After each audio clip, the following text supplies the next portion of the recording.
Jemaat yang dikasih Kristus, waktu berjalan begitu cepat.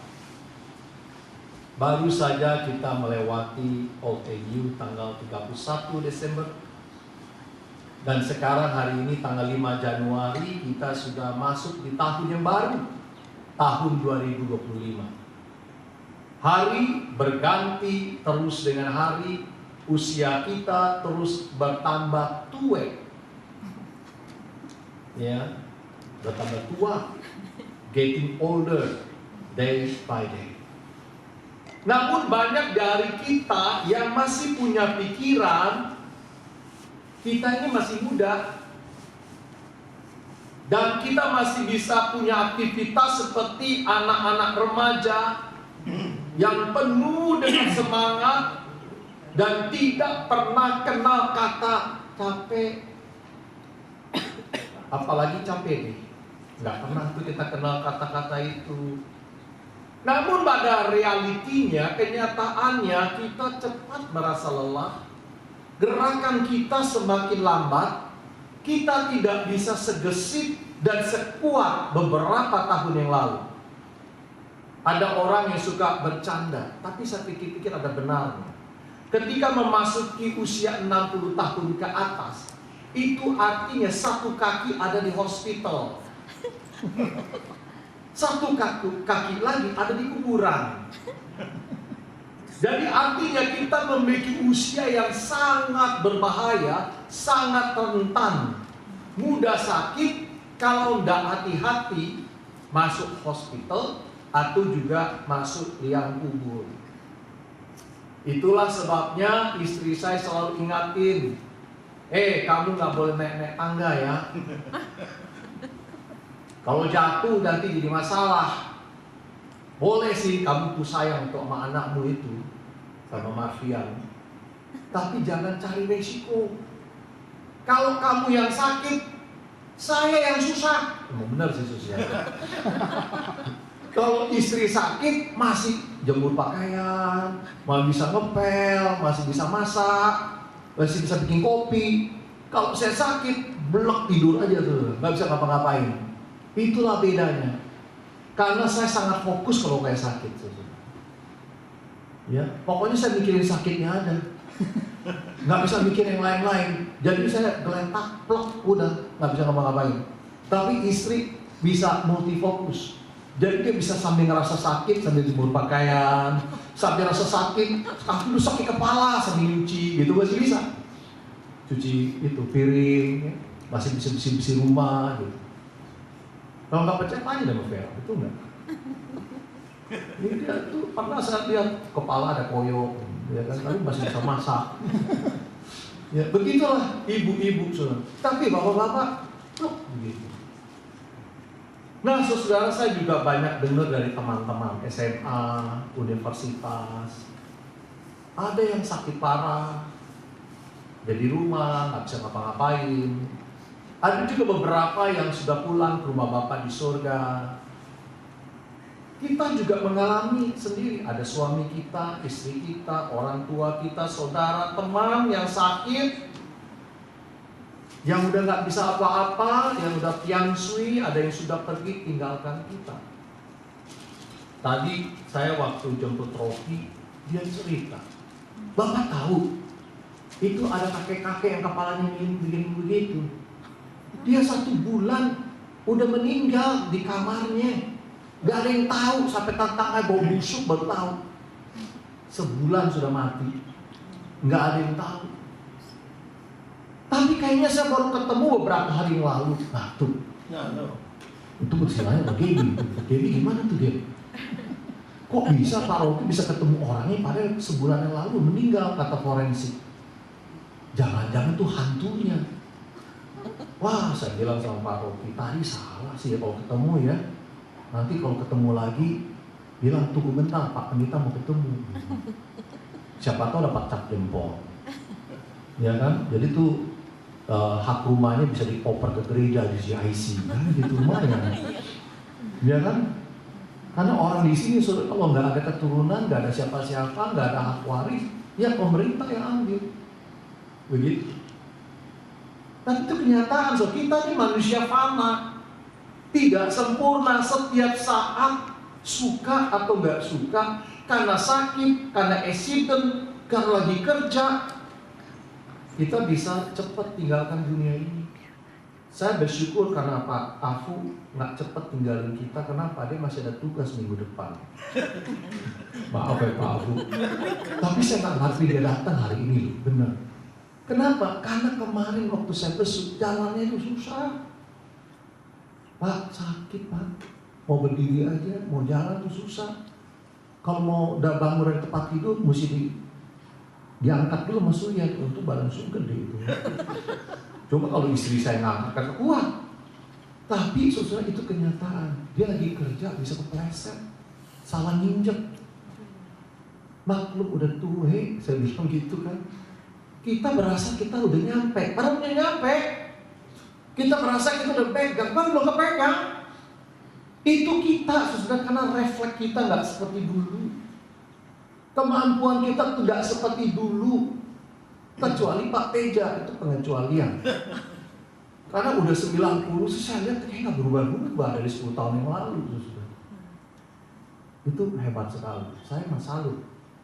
Nggak pakai tungkat. Tadi turun mobil tuh loncat, saya lihat. Gosip banget. Jadi kadang-kadang saya pikir ini khotbahnya berlaku nggak buat Pak Teja ya. Udahlah Pak Teja jangan dengar khotbah saya ya, karena nggak berlaku kayaknya. Ini masih muda terus nih. Tapi buat rata-rata kita, kemampuan kita berkurang. Semangat hidup pun berkurang. Jadi ada kemungkinan si Pak Rocky bilang, itu orang gak ada temennya, gak ada anaknya, gak ada yang besuk dia. Jadi semangat hidupnya udah habis. Mungkin juga bisa begitu. Akhirnya meninggal. Sendirian, gak ada siapa-siapa. Nah saudara, kita bertambah usia, makin banyak kelemahan, keterbatasan. Kita tidak lagi punya keberanian untuk ambil resiko. Makanya saya tanya ke Ibu Sheni, mau nonton fireworks? Langsung dibilang itu cari resiko namanya, nonton fireworks. Tapi anak-anak, mana bisa kita ngomong begitu. Makanya Pak Redi punya anak tetap semangat berangkat. Terus saya tanya Pak Redi, tahun ini? Iya tahun ini ya. Bisa anak-anak mau pergi lagi? Oh udah gak mau Pak. Udah geleng-geleng. Karena sudah merasakan, aduh nikmatnya sebentar, resikonya lama, nunggunya, panasnya, capeknya, aduh. Saya pikir sampai bertahan sampai jam 12 malam punya kembang api. Jam 10 udah pada pulang. Yang enak mah Ibu Patricia tadi saya. Jangan gak jadi nonton. Ada Pak di depan kita tadi. Wow, di depan taman itu rupanya ada kembang api saudara. Aduh kalau enggak si Bapak gak usah capek-capek. Di depan taman itu udah ada kembang api rupanya. Begitu kalau tahun ini kita ke rumah Ibu Rizka aja. Kita nonton rame-rame gitu. Jadi saudara ternyata apa yang dipikirkan sama orang tua sama anak muda lain. Anak muda ambil risiko, orang tua nggak mau. Apalagi bisa berbahaya dan bertubuh nggak mau. Saudara. Semakin tua kita nggak sanggup berbuat banyak. Yang kita banyak bisa lakukan ngomong banyak. Orang tua ngomongnya banyak. Betul, sedikit bekerja ngomong banyak. Kalau anak muda sedikit ngomong bekerja banyak. Betul enggak? Iya. Kalau orang tua ngomongnya doang banyak, kerjanya udah susah, nggak mau banyak-banyak. Nah kalau kita ceritakan masa lalu saudara, pengalaman hidup kita dulu, itu yang kita omongin anak-anak tua saudara. Kalau anak-anak tua begitu omongin masa lalu aja. Coba anak muda. Lain saudara, dia nggak punya masa lalu, dia punya masa depan. Kalau kita ngomong saudara, orang tua ngomong masa lalu, anak muda masa depan. Kapan ketemunya? Kapan nyambung? Makanya saudara kalau kita kumpul-kumpul, kalau nggak pecah habis makan deh kita lihat. Lagi makan kita lihat. Lihat anak muda kumpul sama anak muda. Orang tua kumpul sama orang tua. Karena omongannya udah lain. Kalau kita ngomong sama orang tua, sesama tua, dulu saya, pakai dulu saya. Dulu waktu zaman si ini, dulu zaman si itu, selalu zaman-zaman dulu. Makanya orang tua ngomongnya soalnya jadul. Pakaiannya jadul. Omongannya jadul. Ngertinya jadul. Jadul itu apa? Zaman dulu. Ngomongnya dulu-dulu terus. Nah, kalau orang-anak muda lain. Mereka menceritakan angan-angan. Mereka menceritakan mimpi-mimpi. Kalau orang tua pengalaman-pengalaman. Makanya nggak nyambung. Sesuai dikasih Tuhan, namun dibalik semua kenyataan hidup yang kita sudah lewati, termasuk pengalaman dalam soal tubuh kita, pengalaman soal pembicaraan kita, pengalaman-pengalaman masa lalu kita. Di balik itu semua ada satu kenyataan yang semua orang baik muda dan tua sudah pernah mengalaminya dan akan terus mengalaminya, yaitu Mazmur 136 ayat 1 dan 2. Bersyukurlah kepada Tuhan sebab Ia baik. Bahwa untuk selama-lamanya kasih setianya. Bersyukurlah kepada Tuhan Allah, segala Allah, bahwasanya untuk selama-lamanya kasih setia. Ini yang dialami oleh semua orang, muda, tua, semua sama. Kebaikan Tuhan, kesetiaan Tuhan tetap sama, tidak pernah berubah. Zaman boleh berganti, generasi berganti, tapi ini tidak pernah berubah untuk selama-lamanya. Dan inilah yang kita selalu syukuri, baik itu tua, baik itu pun juga muda. Di sepanjang tahun-tahun yang hidup yang kita lalui, dan terutama di tahun yang baru ini, tahun 2025. Tuhan bekerja dalam sejarah hidup, baik pribadi maupun keluarga maupun gereja Tuhan. Itu Tuhan bekerja dalam sejarah. Oleh sebab itu ada beberapa hal yang perlu kita lakukan sebagai bentuk resolusi kita di tahun 2025 ini sesuai dengan isi Mazmur 136. Pertama, praise the Lord, memuji Tuhan. 3 ayat pertama merupakan 3 alasan utama mengapa Tuhan layak mendapat pujian dari setiap kita di sepanjang hari-hari di tahun 2025 ini. 1, sebab Tuhan itu baik. 2, sebab Dialah Allah di atas segala ilah. Yang ketiga, sebab Dialah Tuhan di atas segala Tuhan. Artinya saudara, banyak ilah, banyak Tuhan di sekitar kita.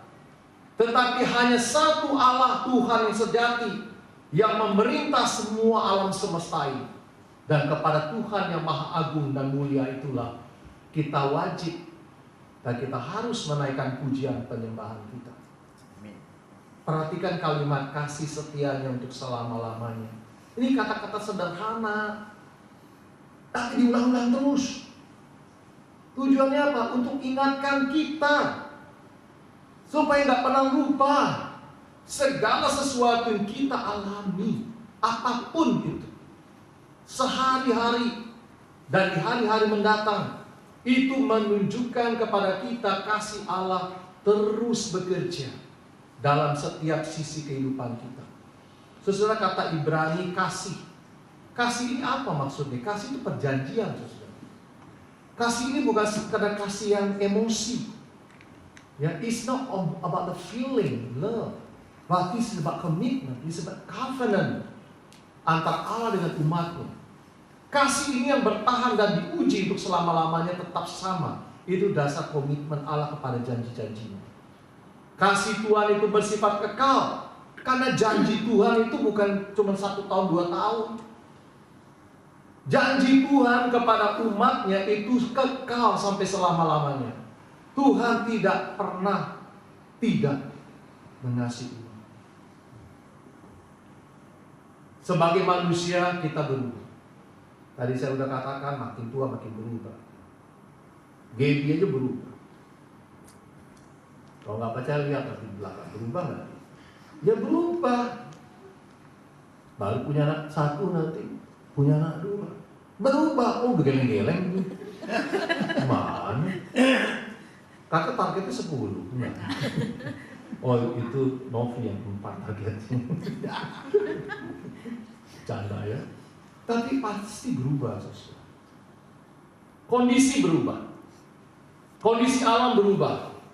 Politik berubah. Dulu Prabowo, sekarang dulu Jokowi, sekarang Prabowo. Ya, nanti juga ganti. Semua pemimpin ganti. Teknologi berubah. Dunia berubah. Tapi nggak berubah. Kasih Tuhan. Kesetiaan Tuhan tidak pernah berubah. Kasih Tuhan itu melampaui semua kondisi di dunia ini, termasuk masalah, pergumulan, sakit, penyakit, secara pribadi ataupun bergereja atau apapun nggak pernah berubah. Dan kasih Tuhan terus berlanjut mengikuti kita meskipun hidup kita di dunia ini berakhir. Itu nggak pernah berubah dan seterusnya akan selama-lamanya gitu. Charles Spurgeon mengatakan demikian. No saint shall fall finally or fatally. Sorrow may bring us to the earth, and death may bring us to the grave. But lower we cannot sink, and out of the lowest of all, we shall arise to the highest of all. Ini kata-kata yang sangat dalam. This is profound words. Tidak ada orang suci, tidak ada orang pilihan Allah yang pada akhirnya benar-benar jatuh secara fatal. Kesedihan dapat membawa kita turun ke dasar bumi, dan kematian dapat membawa kita masuk ke dalam liang kubur, tetapi kita tidak dapat tenggelam ke dasar yang lebih dalam lagi, atau turun ke tempat yang lebih rendah lagi. Sebaliknya kita akan bangkit dan kita akan naik ke tempat yang paling tinggi dari semua. Luar biasa makna dari kata-kata ini. Ketika kita berdiri di samping makam orang yang kita kasih, kita harus tahu kebenaran ini. Di mana dia sekarang? Kemana dia pergi? Apakah kematian yang ada di hadapan kita itu akhir dari semuanya? Atau masih ada hal yang lain lagi?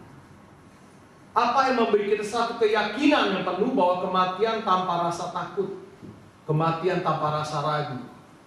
Ada orang mau mati ragu-ragu? Mau mati nggak mati, mau mati nggak mati, itu mau bunuh diri namanya. Tapi yang pasti Bapak Ibu Saudara dikasih Tuhan adalah banyak orang yang takut menghadapi kematian. Banyak orang yang masih ragu apakah dia pergi ke rumah Bapa. Nah, bagaimana kita dapat bisa menyeberang Laut Merah, bisa mencapai tepi yang lain itu tanpa ada ketakutan? Sebaliknya penuh keberanian dan kepastian. Satu-satunya yang membuat kita bisa yakin adalah karena kasih setia Tuhan untuk selama-lamanya. Itulah sumber harapan kita. Sumber harapan kita bukan apa kita, apa Tuhan. Bukan siapa kita, siapa Tuhan. Itu membawa keyakinan kita untuk percaya menghadapi kematian, menghadapi seberang sana. Sungai merah di hadapan kita, laut merah di depan kita. Itulah sumber harapan kita. Meskipun kita gagal, kita ingat janji Tuhan. Kasih setia Tuhan untuk selama-lamanya. Meskipun kita tersandung dan jatuh, kita ingat janji Tuhan. Kasih setianya untuk selama-lamanya. Meskipun kita kehilangan pekerjaan, meskipun kehilangan orang yang kita kasih, kita ingat janji Tuhan. Kasih setianya untuk selama-lamanya. Apapun masalahnya, apapun pergumulannya, apapun penderitaanmu dan saya, mari kita ingat selalu janji Tuhan. Kasih setianya untuk selama-lamanya. His steadfast love forever and ever. Nggak pernah berubah. Nah, kedua alasan memuji Tuhan. Sisa Mazmur 136 ini berisi tentang sejarah umat manusia pilihan Allah yang mengalami kesetiaan Tuhan dimulai dengan karya ciptaannya ayat 5-9. Yang kedua, karya penyelamatannya ayat 10-15. Dan ketiga, karya pengampunan dan pembelaan Tuhan. Nah, saya akan sedikit saja bahas one by one. Yang pertama, ayat 5-9 itu sebetulnya polanya sama dengan Kejadian 1. Ya, Perjanjian Lama. Di Perjanjian Baru dikatakan Ibrani 11 ayat 3. Karena iman kita mengerti bahwa alam semesta telah dijadikan atas firman Allah, sehingga apa yang kita lihat telah terjadi dari apa yang tidak dapat kita lihat. Artinya sejarah manusia dimulai ketika Allah merencanakan melalui pikiran, hasil karya ciptaan Allah Maha Kuasa. Tidak ada sesuatu pun yang diciptakan kebetulan, lagi iseng. Semua dalam rencana Allah yang besar. Nah, sebelum kita menjawab apa arti hidup, ada dua pertanyaan kita perlu jawab lebih dulu. Kenapa sih saya ada di sini, di dunia ini? Kenapa saya dilahirkan di dunia ini? Yang kedua, kemana saya akan pergi setelah saya mati, setelah saya meninggal? Pertanyaan pertama sangat dasar sekali. Sebelum saudara bisa menjawab pertanyaan kedua dengan benar, saudara harus bisa jawab yang pertama. Kita tes ya. Siapa yang jawab pertanyaan pertama kecuali Paru? Siapa yang bisa jawab kenapa engkau lahir di dunia ini? Pak Yeye, kenapa engkau dilahirkan di dunia ini?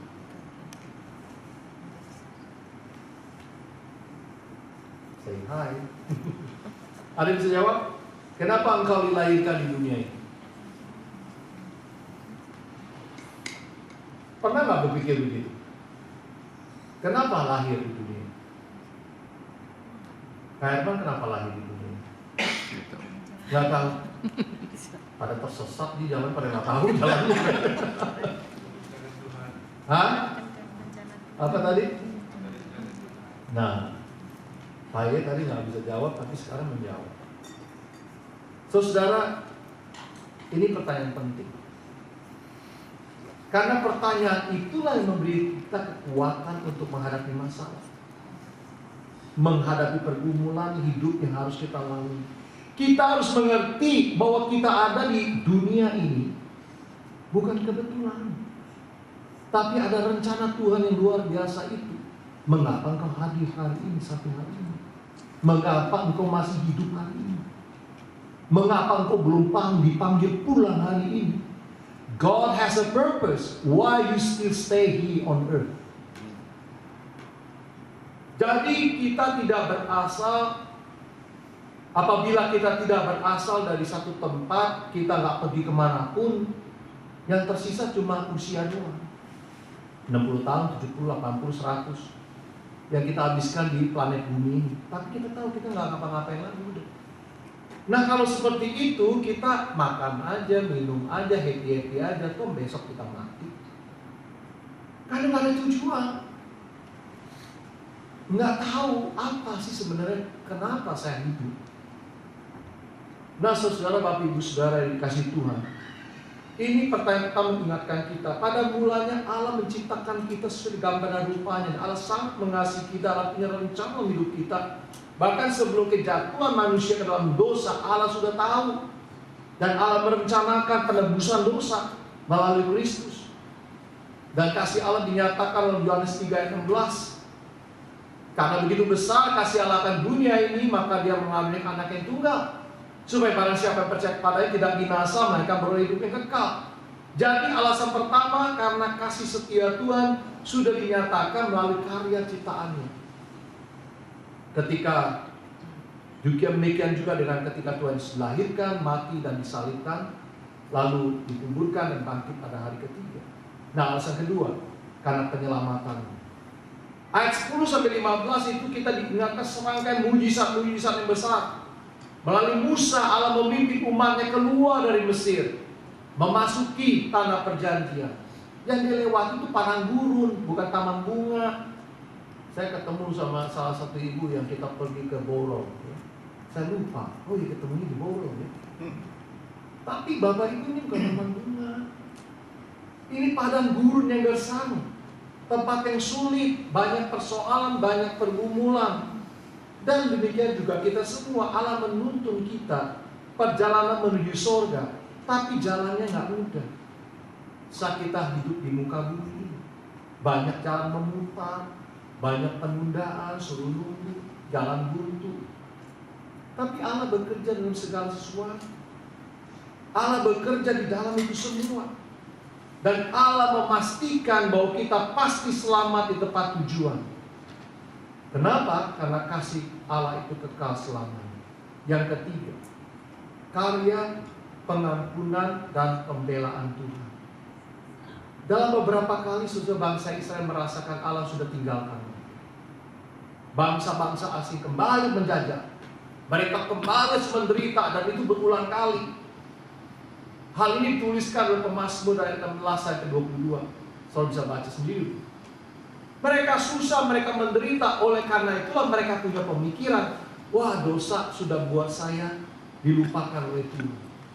Saya nggak punya harapan, saya nggak punya masa depan sebagai akibat dosa pemberontakan saya.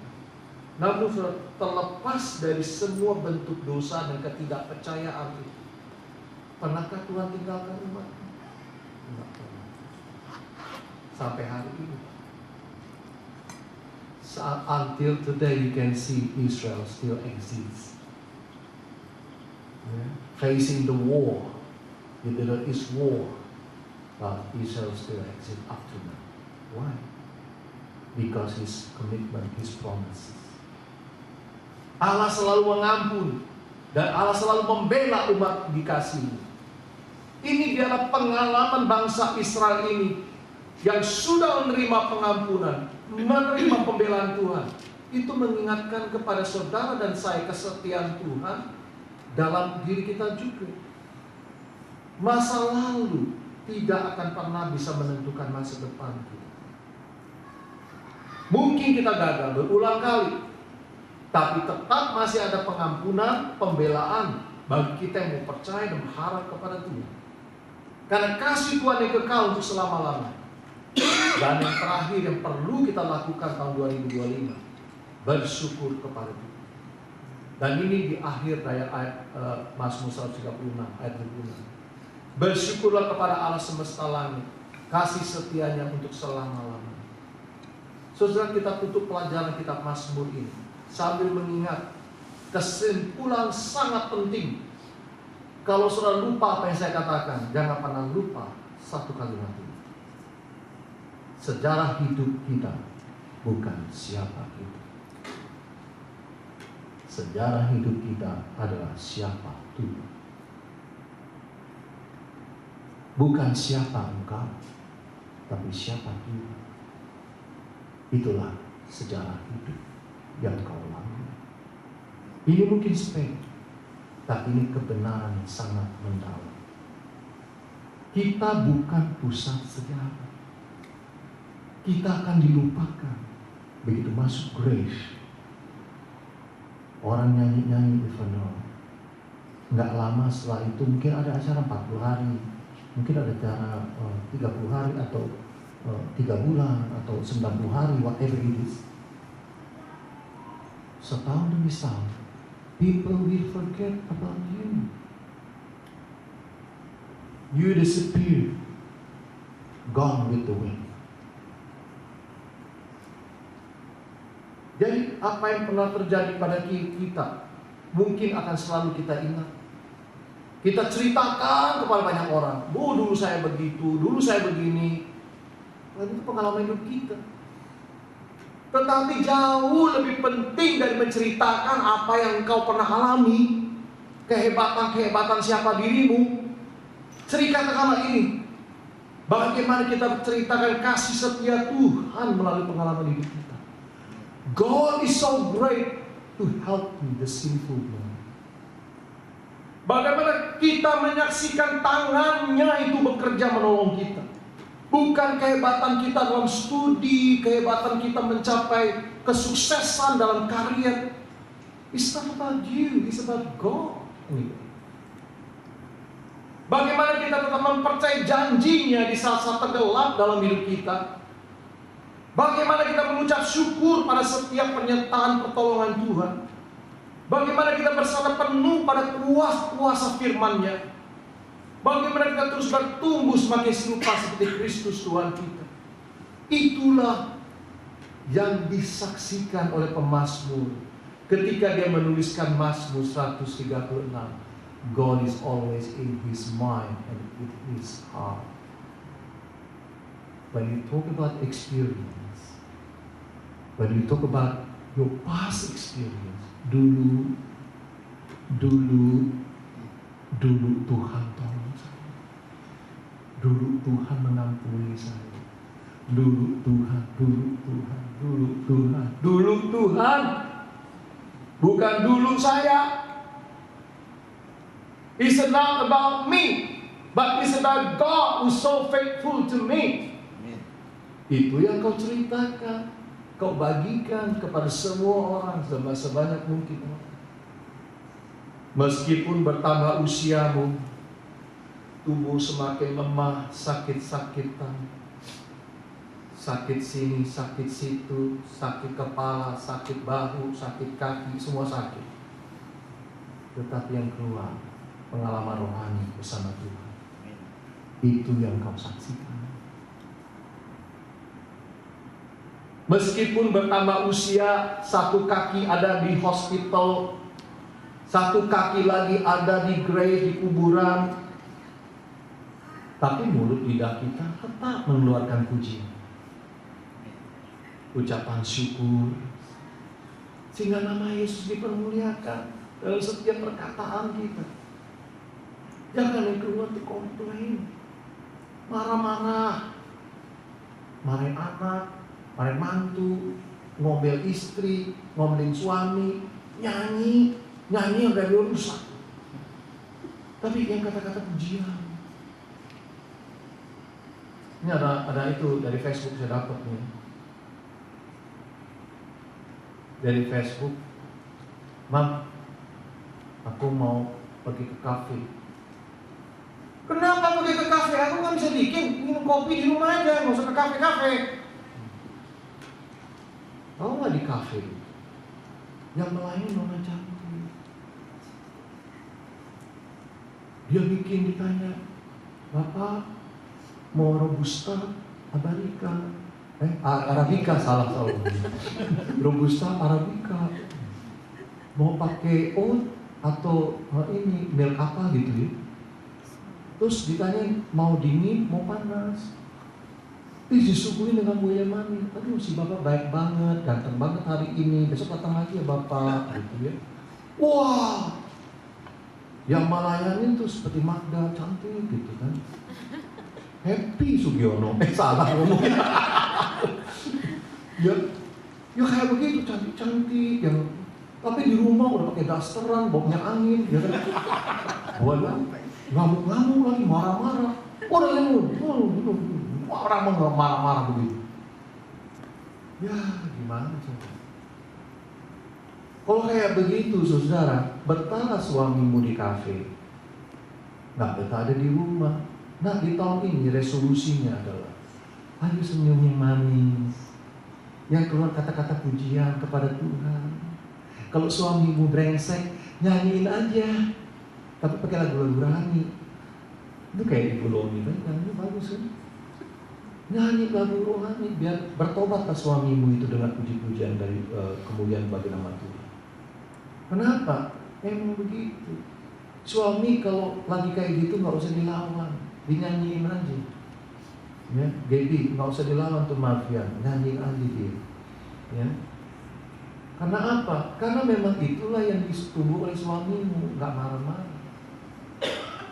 Jadi Bapak Ibu Saudara dikasih Tuhan, ini resolusi kita, doa kita, tekad kita, masuki tahun 2025 ini dengan kita terus memuji Tuhan, terus memuliakan Tuhan, kata-kata yang baik yang keluar dari mulut kita, dan kita terus bersyukur kepada Tuhan.